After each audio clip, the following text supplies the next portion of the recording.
Hello, you're listening to eBible Fellowship's new Open Forum Excerpts, and now we present the following excerpt. Welcome to our program. Please go ahead with your call.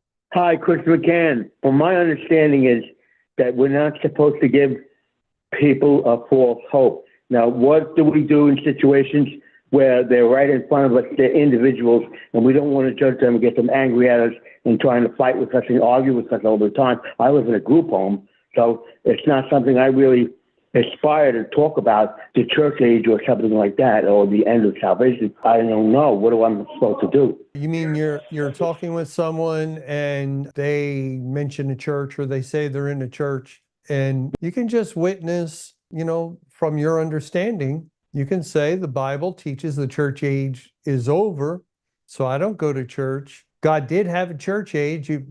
If you want to be a little positive, you can say God did have a church age. Church age was God-ordained institution for a long time. But when we came to the time of the end, 1988, the church age was over and God called us to come out of the church. So I left the church in obedience. And the person may resist and say the church age isn't over.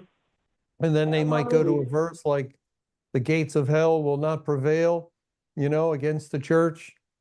And so it's up to you. You could you can say you don't have to talk anymore about it, or you can continue and say, well, you don't understand who the church is in that verse. It's not the earthly church, and then you can talk about the two churches. That there's a physical outward church on our street corner, and then there's the eternal spiritual church, invisible church, that is made up of everyone that God saved. And I got it in a Twitter conversation with someone about that, and there was one man, he found it very interesting. He never heard there were two churches. He never heard of heavenly and earthly, and it's not very well known in the churches themselves. And so, they probably will have a difficult time answering that. And you could also point them to Galatians 4 that speaks of two Jerusalems, Jerusalem above and Jerusalem which now is, which corresponds to earthly Jerusalem. And Revelation 21, Jerusalem coming down from above.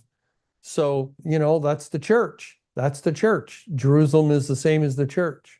Thanks for watching, and be on the lookout for more new Open Forum excerpts that will be added periodically.